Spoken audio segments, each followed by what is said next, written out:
Follow the Path. The Bears Grove is adult-level discussion of role-playing as a storytelling art at samchuppmedia.com. Hello and welcome to another Bears Grove podcast.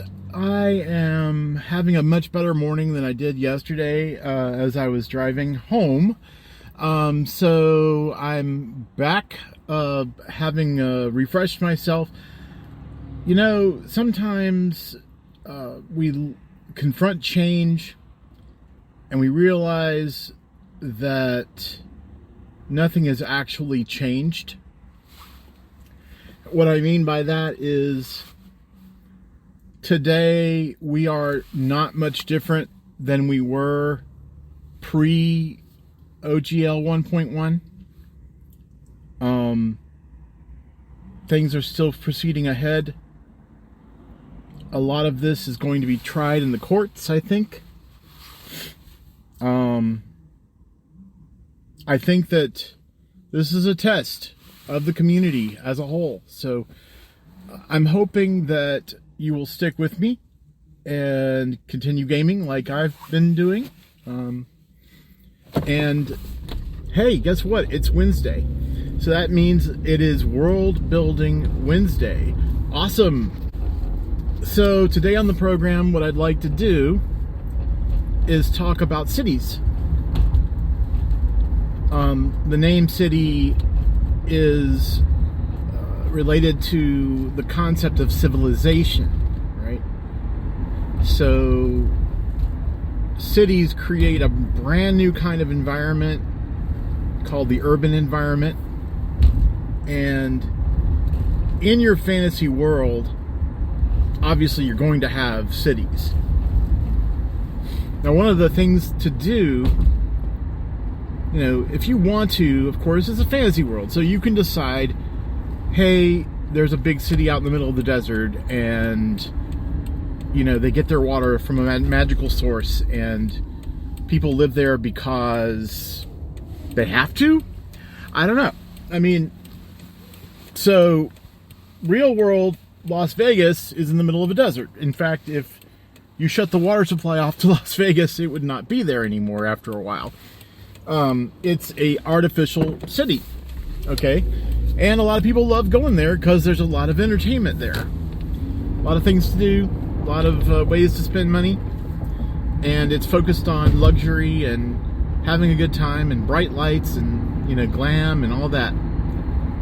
So theoretically, you could do that with a fantasy city of yours. Just say, well, the reason people love living there is because it's beautiful and everybody who lives there has a great time, and even the people who have to work for a living enjoy themselves. And you could make that a sort of treasure destination. Like, this is a destination that we, you know, that players hear about throughout the campaign. And, you know, the idea of getting to go there, being allowed to go there, being welcomed there is a big deal. But in general, what you want to do with cities, if you're not going that route of a fantasy, you know, reason for somebody to be there, is to go ahead and chart the basic building blocks of a city. So what are those? In nature, the biggest thing is water. Okay, so this is why cities are frequently on a coastline or on a small island, like in the case of Manhattan, or they're on a lake, or they're by a river, or there's maybe a lake and a river like New Orleans. But you have some aspect of water that has to be there. Also, you need a source of food. So the ocean obviously can be a source of food. And that's fine. That's a good source of food. But so can forests for hunting, or plains for farms, or, once again, it's a fantasy city, so you could have a cave of magic mushrooms that everybody goes out and harvests, like, slabs of mushrooms to eat. That's up to you, but you do have to have a food source nearby. Not just importing food, although you can. The next big thing is trade, right? Ask yourself, what kind of trade goes on in this city? Now, in a city next to the water, next to the ocean, you have a port.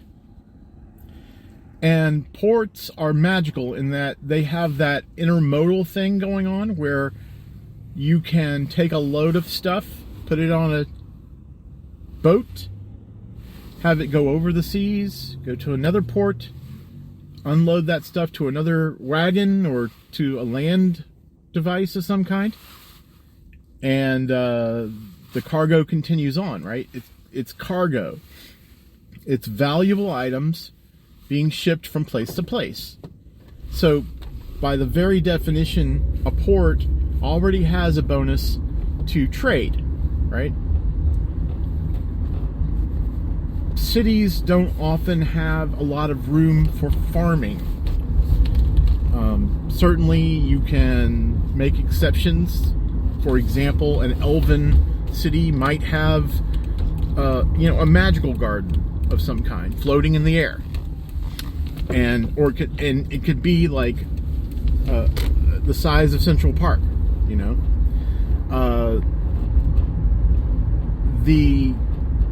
So basically, the concept there is you're not going to be able to do an agricultural community necessarily unless you have a lot of farmlands around the city and everybody thinks of that city as like the grocery store for the world.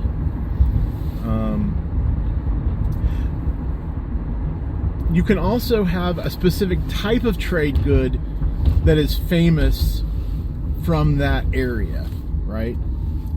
And how that happens is there is one or two merchants in that area who do a really good job of supplying that area with a trade good of some kind, a commodity of some kind. And so the city gets that reputation for having that commodity on hand.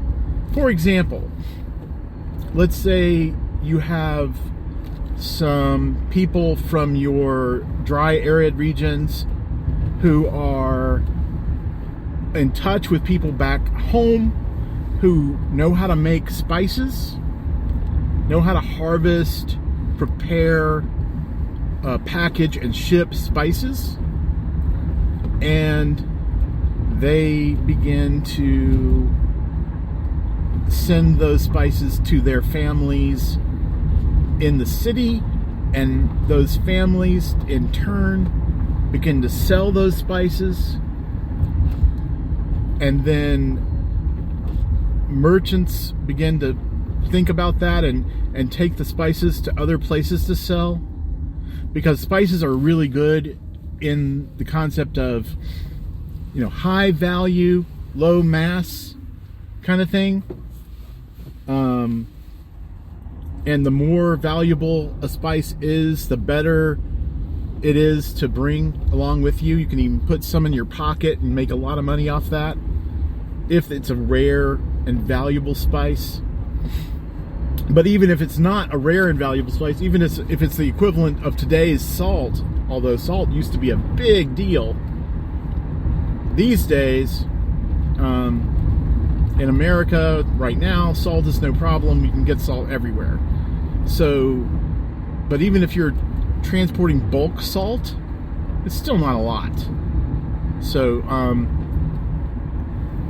that is how a city gets a reputation.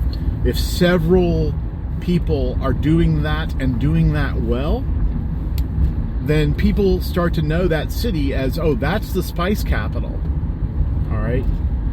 And that does have an effect.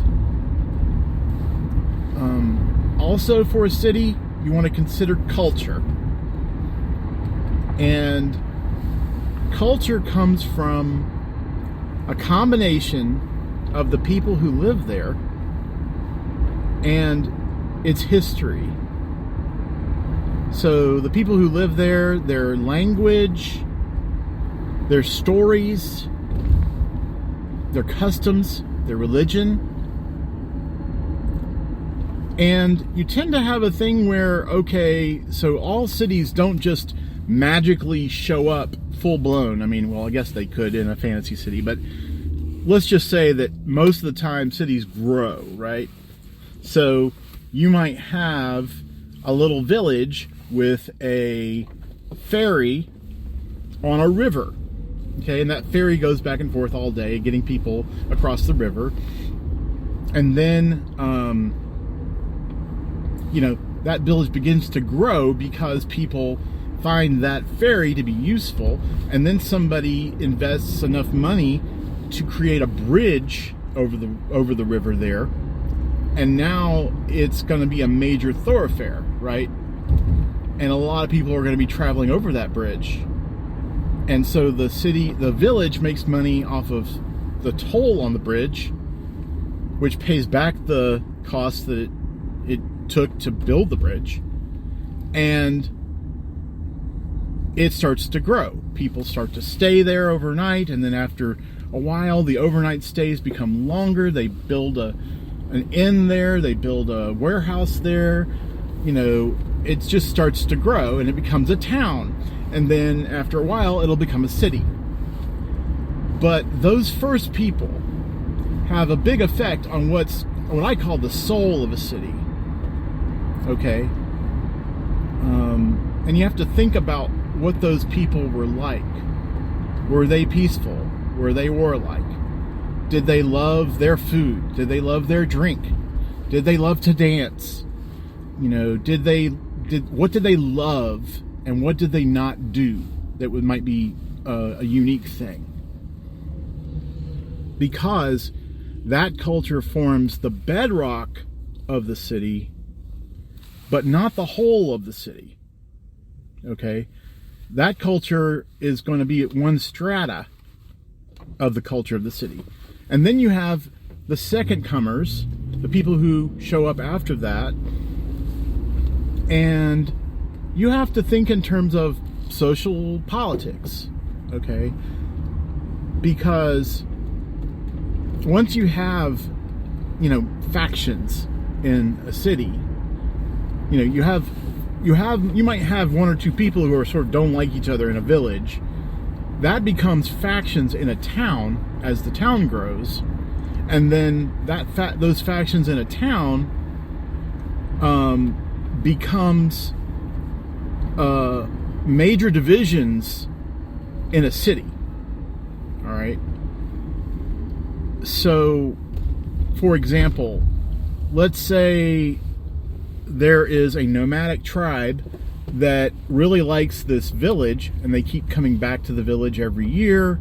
They stay nearby, they hunt the lands, they enjoy themselves, and so they kind of make that as part of their, a regular trip, as part of a nomad's circuit, if you will. When it becomes a town, maybe they decide, some of the younger nomads decide, hey, I'm tired of traveling around. I like this town. I'm going to stick here. I'm going to stay here. And so maybe they throw in together and buy a warehouse or a house of some kind, or just some kind of land in the area. And, humanity being the way it is, we know that outsiders, that people from a different culture who come into a culture are frequently looked at askance, and that's just put it mildly. Not to go all deep and destructive here, but basically it could very well be that you have a